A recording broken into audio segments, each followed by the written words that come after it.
We are live, good sir.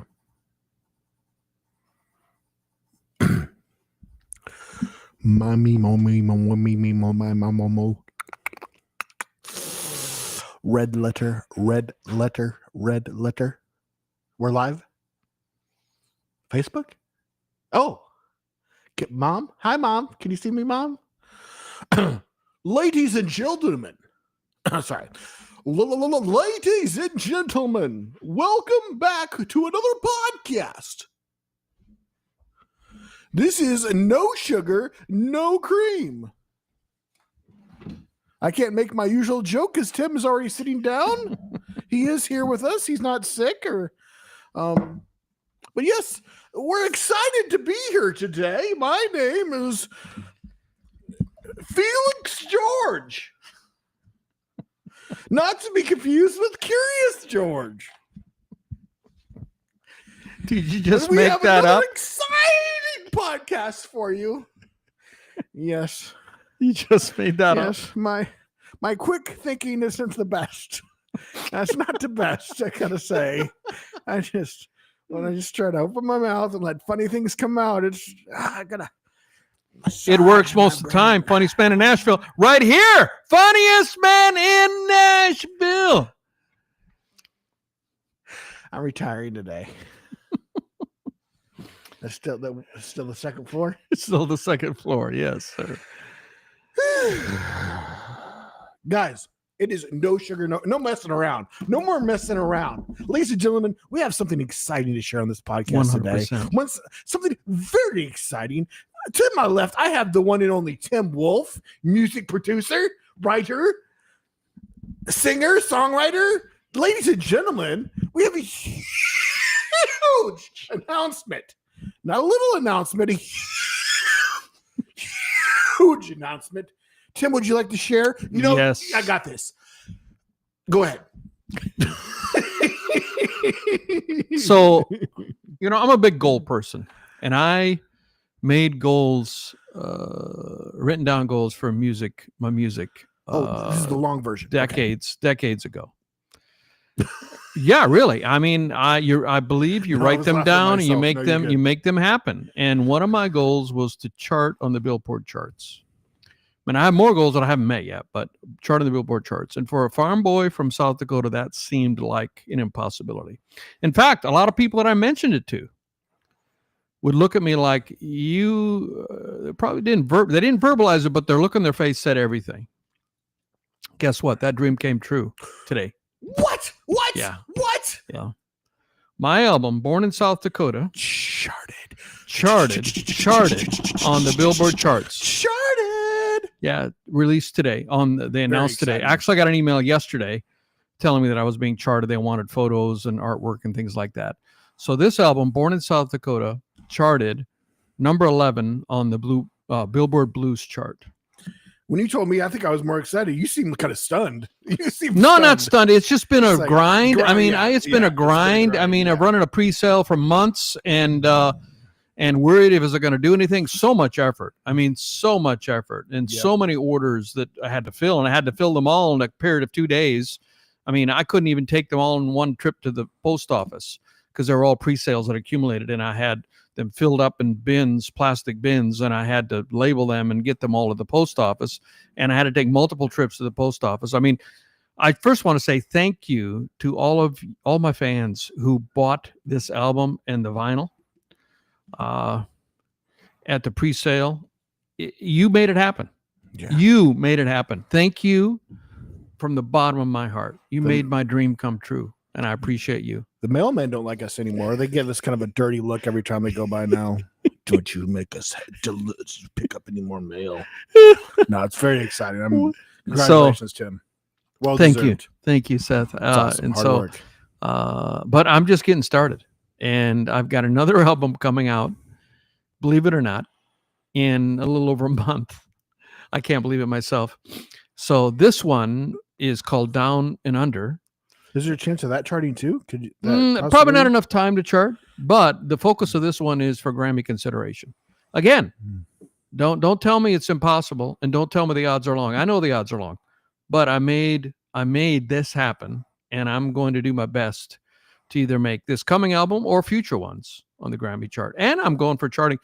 Now Down and Under, it's just a short time and we work so hard. I actually wanted Born in South Dakota I was going to submit that for Grammys. That was my plan. And then when I looked into the rules, the Grammys, these organizations have rules and you have to follow them. And on this album, it has 10 songs on the vinyl and 9 on the CD. And I released every single one of them as a single. And that's fine for charting on the billboards, but the Grammys have different rules. If you want it to be considered for Grammy consideration, you gotta slap somebody. No, that's Oscars. That's Oscars. Sorry, wrong one. Go on.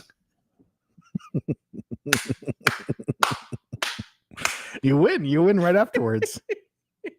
Yeah. Well, we've got the evidence, empirical evidence, you slap Chris Rock and then you win. That's what you do. Just do it quick.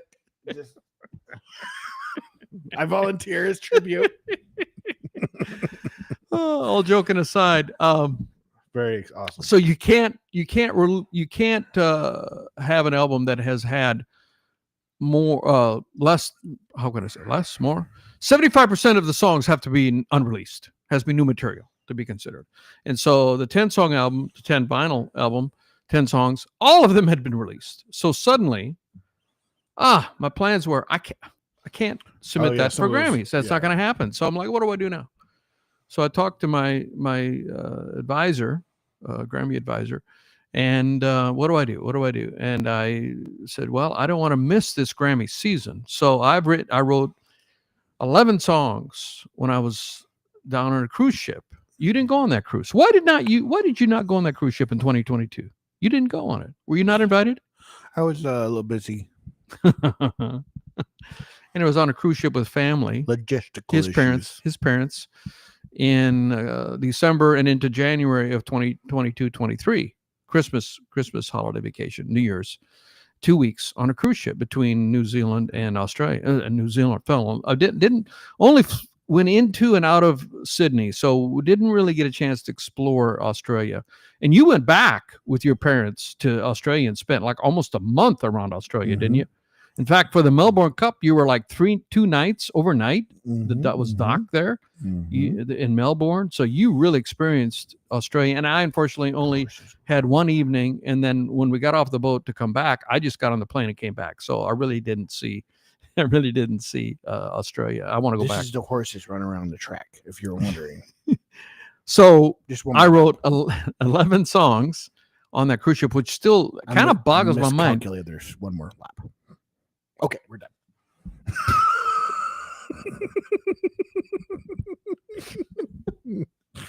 So I still, how did I do that? I mean, and still I was getting off and going to all the ports and spending time with family, your parents and my other sister and her husband, and enjoying the sights. And still I wrote 11 songs in my cruise cabin.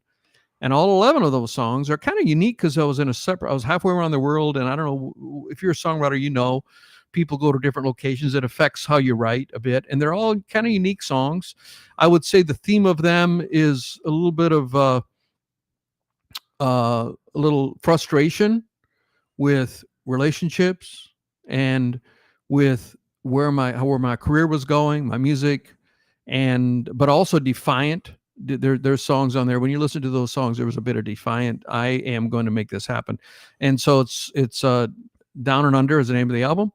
And I'd written those songs and I quickly decided, okay, I need a new album. And we went into the Sony studios with some crack Nashville musicians. With crack?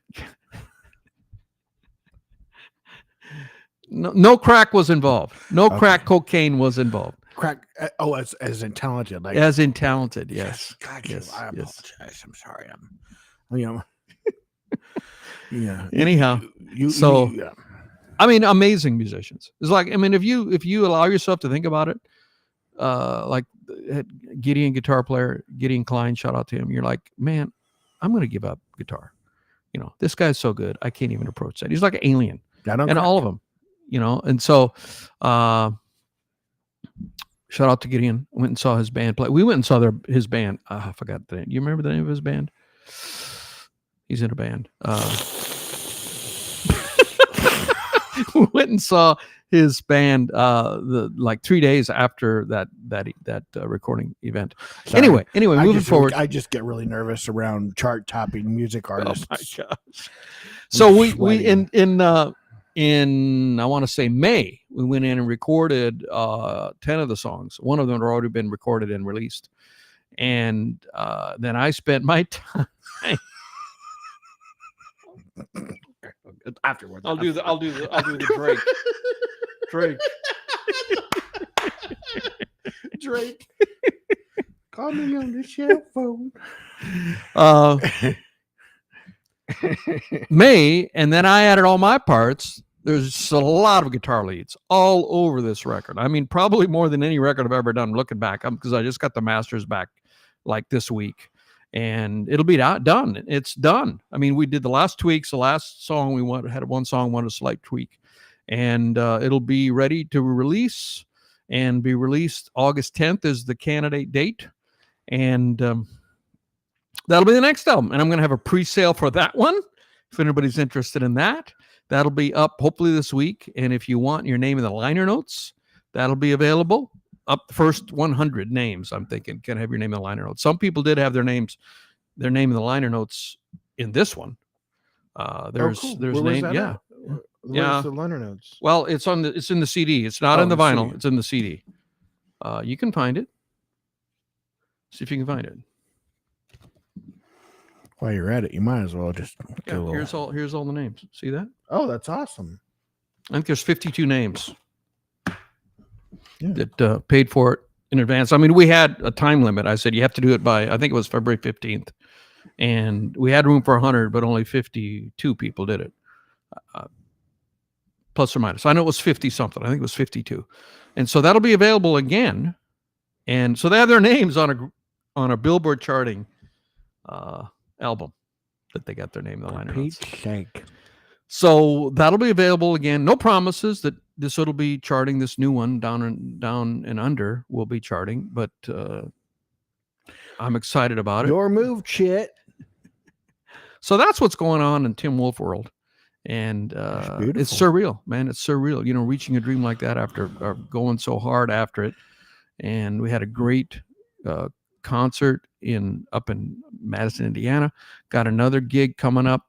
We're still trying to confirm the details. I believe it's going to happen the 10th of August in Stevie Ray's in Louisville. And that'll be the next concert. I cannot compete. I went to the movies yesterday. Tell us about the movie you saw. It wasn't chart topping of any sort, so kind of a Debbie Downer. I apologize in advance, but I did see the new Jurassic Park. It was Jurassic World. It was really good. I enjoyed it. I like that, like kind of the dinosaurs and did all rah and such. No, it was good. I enjoyed it. It was a little bit of humor. You had a family that got attacked by dinosaurs, and they ended up on the island, and they're trying to get the blood from a few different dinosaurs to make a cure for cancer. I don't know how that works, but it is science fiction, so that lines up. That works okay. But no, it was enjoyable. You get Scarlett Johansson; she's a knockout killer actress, and there was somebody. That's the only positive about Scarlett Johansson. I mean, and then she could only be, better looking. I mean, maybe she'd have a better career. No, she's a good actress. You're trying to get them to come for you, Tim. Don't get canceled. No, she is a phenomenal actress, no doubt about it. But she's also quite easy on the eyes as well. She has a good sense of humor too, because she's married to what's his name? Jost? Is it Jost? Is it no? Is it Colin Jost?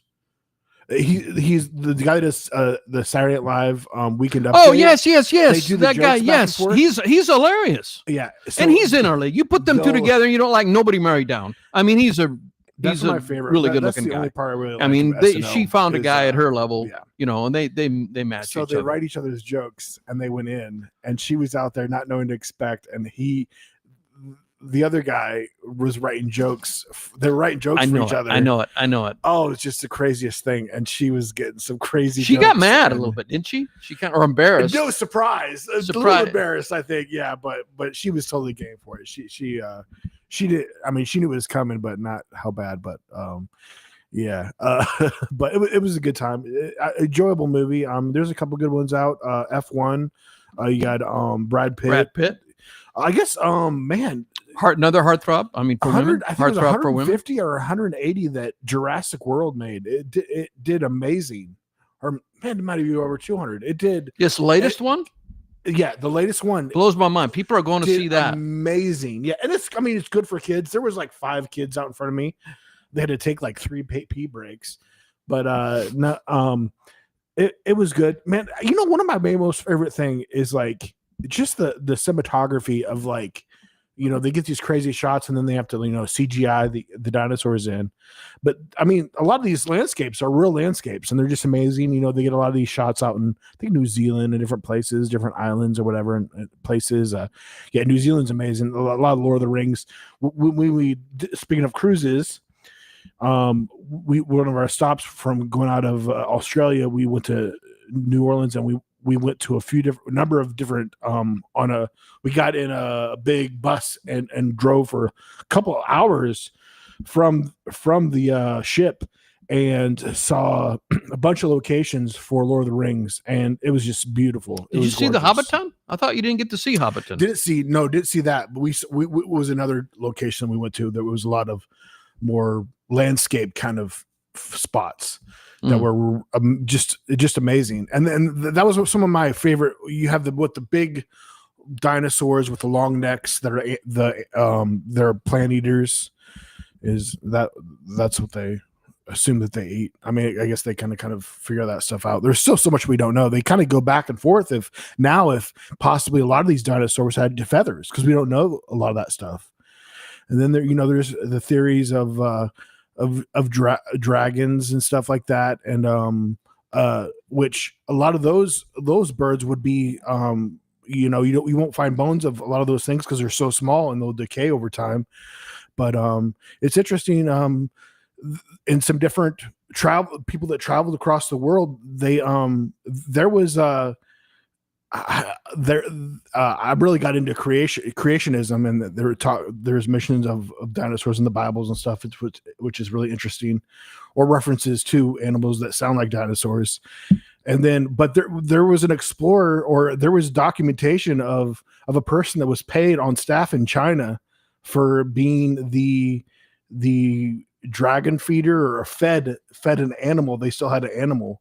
And it seems like there was something like that basically was hunted extinction in some way. And I mean, if you had some large animal that could fly over you and possibly even breathe fire, yeah, you would probably hunt that. But it was interesting. I'll just leave with this because they just might not interest some people. But I mean, man, I'm such a kid when it comes to dinosaurs. But they kind of came up with a good explanation for why a dragon could possibly breathe fire. Held the gas. There was a methane gas, which is basically similar to fart, which is flammable. And they would have this gas in them, and they would shoot that out, and it would go across 2 bones. 2 bones would go across each other and rub. Is the theory that those 2 bones would rub and make a spark and then blow out fire. Really? Is one very plausible way that a dragon that could have breathed fire. But interesting. I did not know that. Yeah, that's a little fun fact for you. But yeah, doing good. Science it's always Corner exciting to see a fun movie. Seth, Science Corner. Science Corner. Hope you guys enjoyed my Science Corner. Be here next time for Science Corner. That wasn't very good. I apologize. There will never be another Science Corner. No, we need a Science Corner every week. Every week there's a Science Corner over here, right, guys? Science Corner, Science Corner. We like dinosaurs. and walruses. But we already talked about Are You the Walrus? Come on, be honest. That's a song. Whatever. Anyways, yeah, I'm a big movie buff, so it's nice to see when the movies are doing well in theaters, because it's really been a struggle bus for a lot of movies. Because you have all these good movies that you can just shoot up.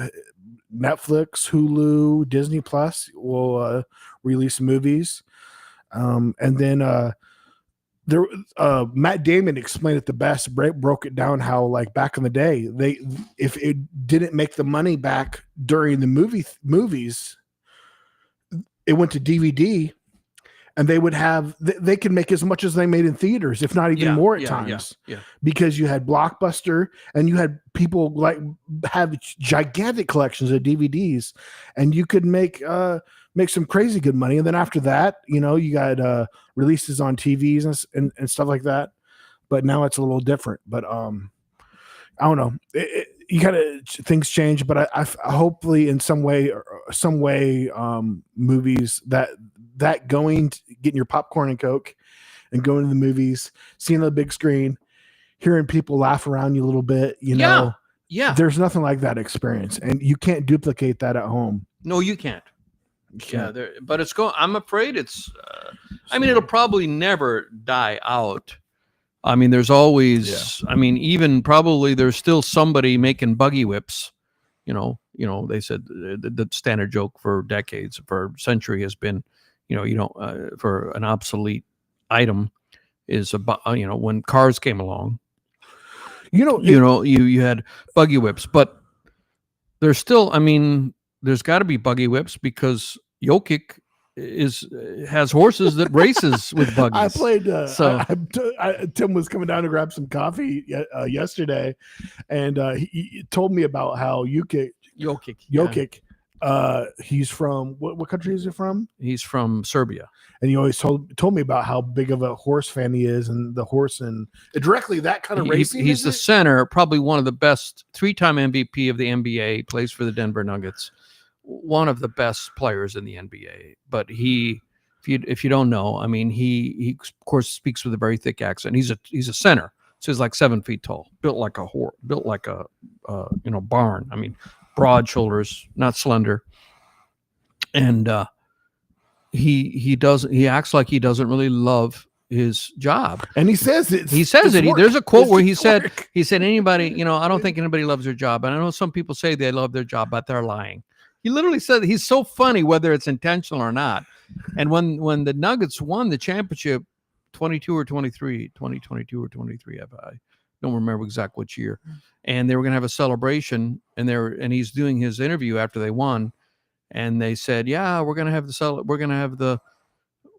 the parade on Thursday. And he looks and he said, when is the parade? Thursday. And he said, no, I have to go home. And he didn't want to go. He didn't want to have the parade. But then after the parade, he said it was worth it. So there's a video.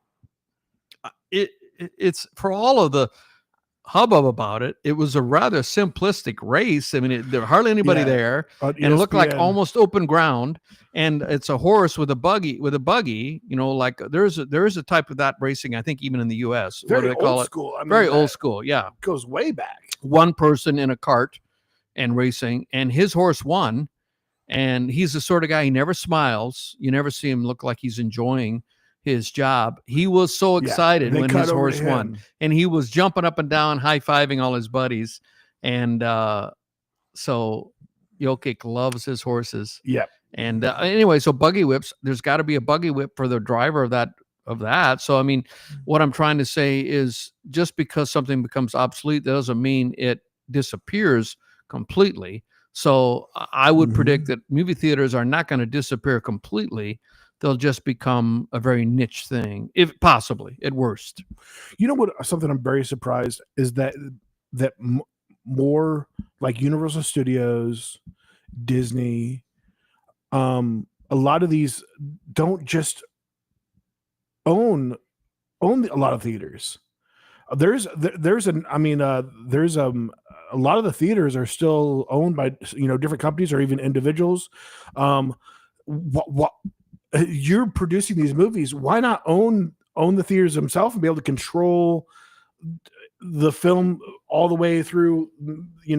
I don't know. Cut out a little bit of the middleman in a way, and like have these theaters. I mean, these theaters only exist because of your movies, anyways. Why not buy out a lot of these theaters? It's kind of an interesting thing, and you could take all the profit because it'd be all under the same umbrella. I mean, really, they say that the only reason movie theaters are able to exist is because of concession. That's where the majority of the money is coming, because I've always heard like 90%, especially when a movie first comes out, 90% of all the money is going straight back to, man, if 90% of money is going to you anyways, why not completely own the movie theaters? Which I guess, but they're definitely struggled. AMC have struggled, but they were one of those companies that got caught up in where people just kind of, a bunch of individuals got together and were making AMC skyrocket because they were going after all these companies that were betting against them. So they made AMC like GameStop skyrocket. Oh, okay. That was part of manipulated the stock price. Yeah. And AMC noticed that enough where, like, even on their website, they'll ask you if you're a stock owner. You can get extra little perks and stuff for being a stock owner. That was such a big help for them in their it's gone down quite a bit now, but I mean, during those times, I mean, I remember when period of time. So I was living in South Dakota, and this was around 2006, 2008. A friend of mine convinced me. I was living in a small town of Willow Lake, and I had my farming business, and I had my export business, and I had my snack food business, just starting the snack food business. And my friend convinced me, you need to move to the big city, Sioux Falls, which is about 200,000 people. But for South Dakota, it's the big city. So I did, and I got an apartment, and I lived there for about 2 years. It's crazy to think what you paid for that place. Such a killer deal. Did you only pay $700 a month for that place? That sounds about right. I think that's what you paid. I mean, that's a long time ago, but that was a killer apartment. It was just a 1-bedroom, but it was like you drove in and you parked underground. Yeah. It was it was on a golf course. It was on a golf course, yeah. And then the second year, I had a roommate, a guy in my church. His wife had left him, and he could no longer, with his single income, support the house that he was living in, renting. And so I, as a favor to him, and also as for, have a roommate, I moved in with him. And then the 2008 happened, and that really upset some of my businesses. 2008, when commodities went up 2.5 the price, and it just was a tough. And so I moved back to Willow Lake. But the point being, during that those 2 years, I'm living in a for me, it was a big city. Now it's 200,000 people. But every weekend I would go to the theater and I would watch movies back to back. It just blows my mind that I did that. That was because it was very stressful, especially when we got close to 2008. I remember being very stressed out, and my way of coping with that was to go to the movies and forgetting everything. And I would go visit it. We always at least saw one or two we movies. would see 1 or 2 movies. And those days, I'm like, I look back at the, like, who was that person? I mean, I don't think I could do that now. I lose unless it's a really, really good movie that engages me, I start to lose interest. Like, we just saw a couple of movies that I kind of grouped together because we saw them back to back on the TV on our streaming service. One of them was had Elba, Elba, and who was the guy? John. Iris Elba and John, the we had Ryan Reynolds in one of them, and then the other was Ryan Reynolds and then, Samuel L. Jackson. John Cena was with Elba, Iris Elba, and we saw them back to back, or I think night after night, and they were very similar. Yeah, similar. They had so much. That's my fault. I take a full responsibility. And they had so much shoot 'em up, like chase scenes that went on for like 20 minutes, cars crashing and just, like, oh my gosh, I'm bored with that. I got to admit, I'm bored with it. And I'm sitting there thinking, how did they film this? This was in One of them was in Amsterdam, on the streets of Amsterdam, and some of them, they would jump off into Samuel L. Jackson one was in Amsterdam, and he's in a motorboat racing in the canals. Well, they had quite a bit of vibe too. I mean, like you could think if you put on John Wick, that would be a completely different feel. Those movies were very similar. Those movies I don't care for. I don't all that shoot 'em up. No.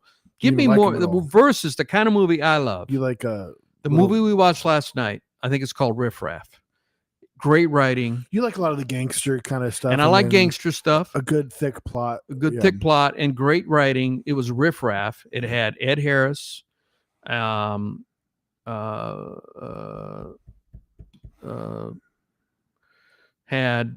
Jennifer Coolidge. She's in every movie. I don't think it's allowed now. You can't put a movie out without having Jennifer Coolidge in it. She, by law now, she has to be in every movie. How far does she go back? I only know her. That's a joke. That's a joke, Jennifer. Don't come for me. I only know her as far back as like, what is it? Oh my gosh, the blonde that is the lawyer or whatever.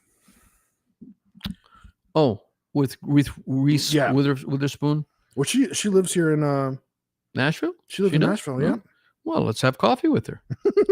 Hey, Jennifer, would you like to hang out with a chart top? Hang out with the funniest band in Nashville and a new Billboard charting artist. Anyway, it had Bill Murray in it, Pete Davidson. I mean, we're talking serious half tier, serious weight for acting. Gabrielle Union, phenomenal actress.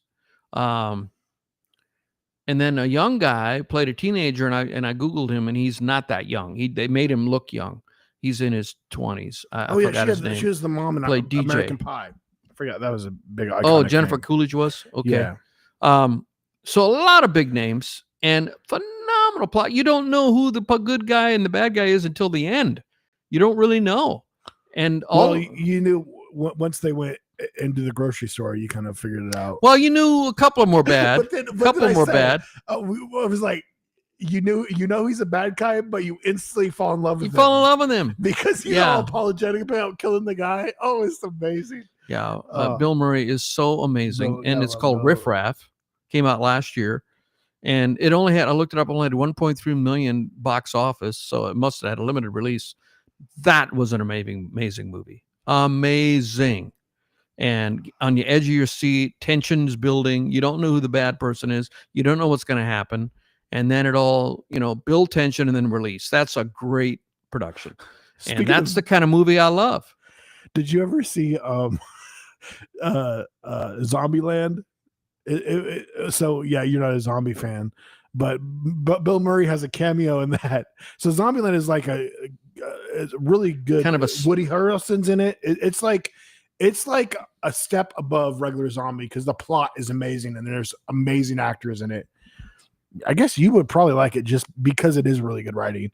But Bill Murray has a funny part in it where like, so his thing is he puts on makeup and pretends to be a zombie so he can just mingle everywhere and go put on zombie.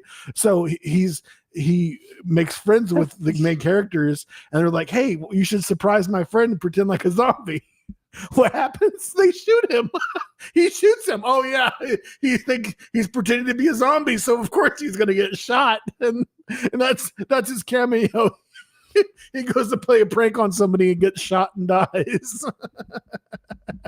and it's funny the whole time. It is really funny. But Woody Harrelson is in a lot of bad movies, so like he's in it, and it's gonna be a decent movie. But yeah, it's just another level above regular zombie. It's not a regular zombie kind of movie. Yeah. So anyway, the two movies we were talking about, the one with Idris Elba and John Cena, and then the other one was Ryan Reynolds and Samuel L. Jackson. Mm-hmm. They're both very similar. I mean, like a 20-minute chase scene or shooting scene. I'm like, oh, this is just like, okay, how many cars can you crash? Yeah. How many helicopters can you crash? How many boats can you crash? How many bodies can you kill? I mean, come on. I'm bored. More than that, probably I'd tell you why the big reason you didn't like it is because of how some of the plots were. two people that didn't like each other had to work together. The plots were very similar. I mean, they were very similar. Yeah. Like, so the plot, like they were instantly very similar. It's interesting. plots. We watched them back to back. Did you plan that? No, not after night. It was night after night, which we don't too often. I mean, night to night. Yeah. I usually do a bit bad. I too often enough. I find a good series that Tim likes, even though he would very much prefer to have a mini series or a movie because there's closure, and I'm on board for you that too. Here's what I need. Like My Neighbors and but there has to be, there's something called the hero's journey, and I think I've mentioned it before, and it was invented by there's all books on it. 12 steps. Some say only 8 steps, but usually, the first Star Wars shows it, where Luke Skywalker is disgruntled, unhappy where he's at, and then he's in a nowhere planet, and then you usually part of the hero's journey, you go to another location, you have some challenge, you overcome something. I don't remember all the details, but you get that on a series, on a good. But there's an arc. It usually arcs for just the season, or more annoyingly, arc for the entire series, which could last 5 or more. And so, seasons. For a good story, the leading characters have to change. Usually, you want to root for them. They need to learn something. They need to get better. They need to improve on something. They need to overcome something, and it changes them. And when they go back home, they're a different person. That is the standard hero's journey, which has been in place for great movies. I mean, The Wizard of Oz, there's an example. She goes to a different location, and when she comes back, she's different. So any story, you go way back, and people change. I mean, how about I Don't Give a Damn Anymore? What's that one? That was from World War II, set in Atlanta. You said I Don't Give a Damn Anymore? Yeah, a very famous movie from 1940. 1939. What's it called? There's a hero's journey. The woman there, she says, 1987. Wait, no, that's not right. 1937. What's it called? 1940, in that range. And the famous line was, frankly, dear, I don't give a damn. And it was a big thing because he actually said damn, which was very verboten at the time. What's the name of that movie? Wins something of something. Is that Gone with the Wind? Gone with the Wind. Gone with the Wind. Oh, that's okay. Yeah, I mean, that's a hero's journey. The leading lady, she has a hero's journey, and she says, "I'm never going to be hungry again." She changes. That's time immemorial. Is great storytelling. Is the hero's journey. And what I find is that if it's a ongoing series, inevitably, unless it's really interesting characters, there's no hero's journey. It's just the same characters playing out the same things. Now, I can like that. I mean, for example, Seinfeld. None of the characters, that's the anti-hero's journey. The 4 characters in Seinfeld, not a one of them learned a thing or changed a thing over their entire 12 seasons. It's the anti-hero's journey. And that can work. That's 12 seasons, that is? Was it 12? I don't know. How many seasons were there of Seinfeld? And they didn't learn anything. And then the final episode, they're all in jail because they didn't learn anything, didn't improve. That's the anti-hero's journey. And it was done for laughs. And and it worked very effectively. And you became to know them and all their quirks, Kramer sliding into the door and Jerry's, and George Costanza, you became those characters you loved, and that was a different kind of a show. You didn't have to have a hero's journey.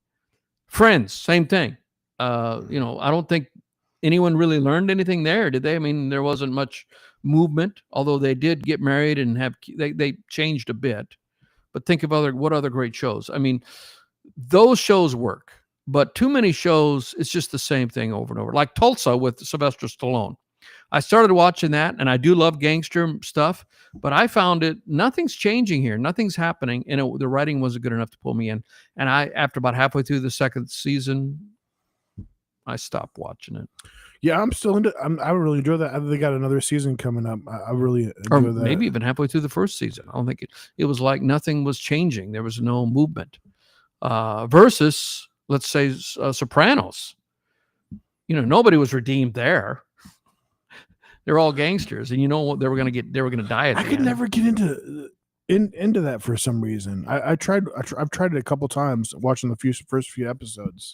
So there are exceptions where the hero's journey doesn't have to apply, but just static, the same thing. I lose interest. That's me. I'm a tough fan. And the way things are nowadays, I mean, they pump out so much. There's so much available. Like it's harder to find the best shows just because there is so much out there and so many different, Hulu and everything. And it's like a lot of times they don't take the time to write as good as shows, or even, and then I think a lot of times you have this issue with a conflict with producers and executives with the writers. I mean, a lot of times you'll have people getting fired or quitting because they're getting their stuff messed with.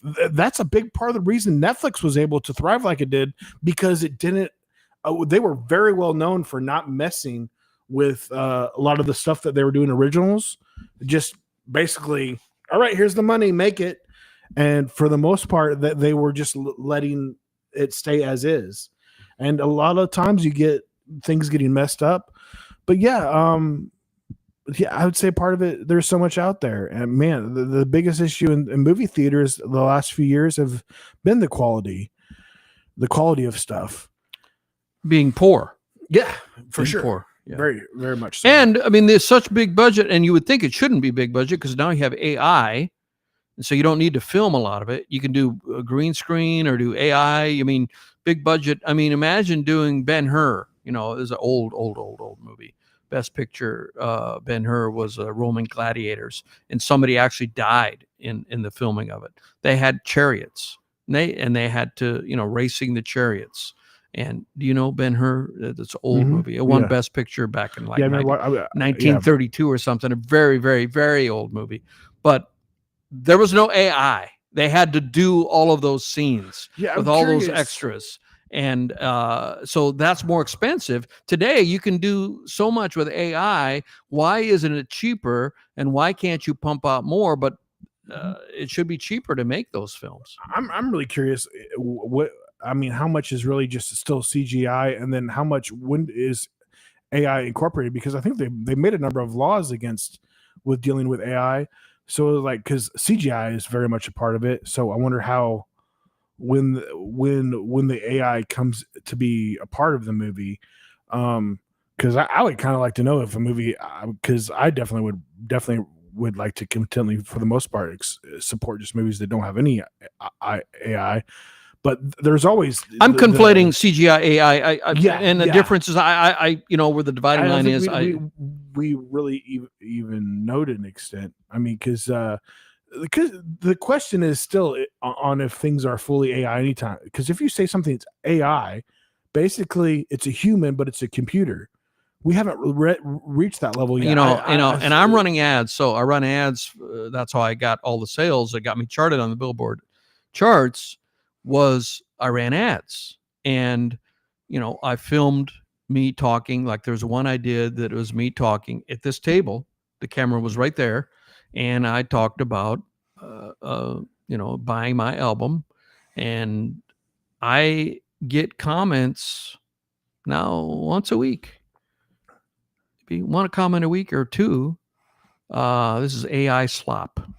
Oh, which is it's accusing me of being AI. I know what they're saying. No, it's me. It's me. Yeah, which is so funny. You just what are they saying? I've asked you, what are they saying? Which is very much the style. You did a great job. So really, you just take that as a compliment. I mean, well, gosh, you could easily take that as a compliment, because they're trying to say that that's pretty funny. But no, you just have some quick, fast cuts, and that's very much that's just editing. That's just editing. That's not AI. You can do that manually. I work hard on the editing. I mean, it takes a long time to edit these. I'm not that fast at it. I mean, I'm sure there are people who can do it faster, and I work really hard. People say, no, it's AI. I'm like, buddy, you don't even know. And one of them I tried to, sometimes you can choose, and I'm in a group of other artists, and we commiserate and share pointers and all the different points of being a modern day music artist.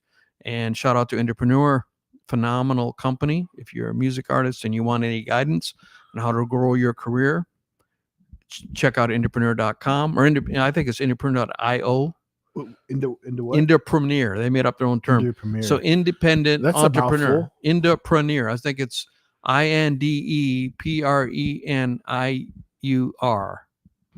I think that's what it is. Shout out to them. And my coach is Jesse. Shout out to Jesse. And Basic Printer is his artist name. What the heck were we talking about? Yeah, we saw him at that bowling alley. We did. We saw him. Bowling alley that had 2 stages in it. Three stages. That back area was Eastern Bowl, Western Bowl, some bowl. Nice. Eastern Bowl or Western Bowl? Northern Bowl, Southern Bowl, West Bowl. East I think it's called Eastern Bowl. Tim, you working on a new song? Anyway, he opened up for a band, blows my mind. Such a niche band. I forgot the name of them, but they've been doing it a long time. They had 4 albums, 4 vinyl. They had them for sale on the merch table, and they tour around. And this was, I think, the cap space on this as you would venue. Say, niche, very niche. Well, very niche. And what they do, instrumental, they do like heavy hard rock versions of songs on video games. And they were older videos. See, I don't play video games, but you said they were older video games. Mm-hmm. And while they're playing the song, they had one of the members of the band. They said he's officially a member of the band. He's playing the video game on a screen. He's just playing the game. And and while he's playing it, while they're singing it, join your band. Let me go back, grab my Xbox controller. I can't wait to join the band. Yeah, you don't have to play an instrument, just play Xbox or whatever the game was. Can I play Halo in the background? Can I play Halo? And how do you do that? I mean, I guess, is there any trademark or copyright on that? I guess it's a song's released, you can make a cover of it. Yeah, it's being live. Well, I mean, these guys tour around. This was not a small venue. 90s. That was a pretty big venue. I would say they must sell out. Do well. They didn't sell out there, but you have to have a certain reach to be able to get booked. And this is, I think, 400 or 500 capacity venue, and nobody would book them if they weren't a band that were big enough to potentially sell out. They didn't sell out. I think there were only like 60 or 70 people there, but that was fascinating to me, that there's a band out there doing kind of hard rock, guitar driven songs from video games. Yeah, it was fun. Yeah. I mean, I would prefer some. I mean, they didn't sing to it, so no, it's all instrumental. Yeah, it's all instrumental. So if it was Halo, that would have been different. That's my video game. They didn't do any Halo. No Halo. You would have known it if they did a Halo song. Wait, how's it go? I can't even remember that. There's a main theme song. Main theme song that will go through your head. Yeah, but yeah, it's still my favorite game. First person shooter, Halo. Still making. They haven't made a new game in a while. It's been a few years now, but I can still jump online and play. But now the news is that they're gonna hopefully be available on more of the consoles. I lost my train of thought here. I was talking about Indepreneur. The reason I brought it up was my train of thought is back. Let's get it on the tracks. Get back on the tracks. Train tracks. So on Indepreneur, there's a whole network of us artists, and we have a Discord, private Discord, that we share. Support each other and share. And you post, like, for example, when I get these comments, troll comments. There are people who live for making troll comments. That's how they get that's their juice in life. Is to I even saw a video, or I saw an Instagram guy, and he said, this is what I do. I go on and I will find somebody who's got a strong opinion, and I will take the opposite opinion. There's no correlation between what I actually believe. I'm just trying to get a rise out of them, and this is what I do. I love it. I'm like, this is what society we have today. People just get take the opposite, whatever viewpoint someone is expressing. He's trying to get a rise out of them, and he says, it gives me jollies. Or he didn't say it in so many words. Anyway, so you get your trolls who are making comments. And I commented in the discussion board on this private group. I said, I get AI comments. And what do you guys do when you get these comments? Any kind of a comment. And so I tried to engage with this guy, and I said, in fact, I asked Jesse is the ninja at talking back to these people and kind of trumping them on trolling their troll comment. He's really good at it. I don't have that. I'm not that good at it. And so he said, I would go back to them and say, too bad you can't tell the difference. Too bad you're not, sharp enough to know that this is an AI. And so I did that. And the guy said, sounds like something AI would say. I mean, isn't there a good chance that the comments are even AI themselves? They're saying, no. Who knows? Hey, there's my response on that. I think your comment is AI. Could do that. It's a fascinating world. I mean, our world is so different than it was even 10 years ago. I mean, we didn't have smartphones maybe 12 years ago. When's the first smartphone come out? 12 years ago, maybe? Yeah, 2000s. Was 2000s? Later Really? 2000s, right? Like 2010, the aughts, the teens, when? We didn't have them in the aughts for sure. So up 2009, there was no smartphone, right? Which was the first smartphone? Google it and let us know. So, I mean, just in the last 10 to 15 years, round numbers, while he's looking for that, how things have changed. I mean, it wasn't that long ago. 94, I guess they were considered, but they weren't that smart. First iPhone was 2007. Okay. I'd say that's the main one. That's no, who cares about anything else once the iPhone came out? That was kind of a earlier than I would have thought. Earlier than I would have thought.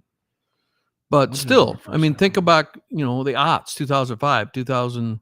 When I moved to Sioux Falls, I didn't have a smartphone. 2006 to 2008. I was telling about that earlier. I was smartphone less. I think whatever phone I had was probably a flip phone back then, and that era. And that's only, 15 years isn't very long. How much time has changed. And now people do banking on their phone. I will not connect my bank account to my phone because I don't want. I could lose my phone. I would like to think when we got out of the Uber. So last night we went to our favorite restaurant. My favorite restaurant in Nashville. It's called Skulls. The Lobster Bisque. It used to be a speakeasy. It's in Printer's Alley. It's radically different than most restaurants. It's not far from Broadway, but it's radically different than Broadway. Great. You're going to end the podcast making me hungry. Yeah. And the Lobster Bisque is the best. Is that the best Lobster Bisque ever? Yes. Absolutely amazing. Skulls. And they have a really good kick butt jazz band up there with upright bass. A guy just not shredding, but playing over the changes, jazz guitar. Johnny Gallo. I caught his name. I've got to look him up. He was phenomenal. Guy playing sax with a phenomenal voice. He would sing or he would play sax, and then drummer. And then they had a woman come up. Her name was Laura something. I didn't catch the last name. This is a Monday night. And this band was unbelievable in a town for country is the thing. And we're just a few blocks away from Broadway. Everybody's wearing cowboy hats and boots. And it's like we're in, a speakeasy from the 1920s where they're playing jazz. And the food is absolutely amazing. Skulls. Now, it's not cheap. It's not cheap. But that was absolutely amazing. How to get on that subject. So we were there last night. Oh, yeah. And so Ubered there and Ubered back. And we were getting out of the Uber. And I'd like to think that I was going to look for my phone. But you said, here's your phone, Tim. I had left it on the seat. I wasn't completely out of the car. But the point being that there's a chance that if I was alone, I may have left it in the Uber. I would like to think I didn't. I would have looked for it. It was locked, though. It was locked. But nonetheless, I don't want my phone to have access to my bank accounts. I refuse. I will give up the convenience of doing even Venmo. We Venmo stuff each other. We Venmo each other the same $30 like 100 times. Venmo you $30. You Venmo me $30. I Venmo you $30. You Venmo me $30. Anyway, but I will refuse that if I happen to lose my phone that anyone can access. Because let's face it, I hate to say this, but there have been people on Broadway visiting who have been roofied. Women roofied a guy, and they go to have sex in the apartment or whatever, or nearby a hotel, and they've been roofied, and they wake up, and one guy lost $60,000 because the guy was asleep, took his phone, used his Face ID to access his phone, and transferred all the money in his account. That happens periodically. And so you get my phone, you're not getting any money because nothing's connected. I'm sorry, sir, ma'am. Not going to happen. Everything's connected for me. I am a millennial through and through. Give up some convenience. I use my phone for everything. Seth will say, "Hey, can you vend me this?" And I'll say, "I'm sorry, I can't do it until I get to my computer. My apologies." And he looks at me like, "Are you prehistoric? Why can't you Venmo me from your phone?" Well, I'm reading into it. He doesn't say that, but I'm imagining he's thinking that. This time it's not a big deal. I just request it and let it just sit there. It's not a big deal. It doesn't just disappear. So a lot of people do things from their phone. I mean, like I have a renter in South Dakota, and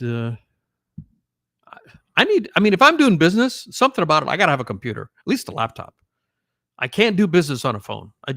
There's a mental block, and we're renewing the lease to my renter, and he's like, 30 years old, and he was out in the field, and he quickly did it on his phone.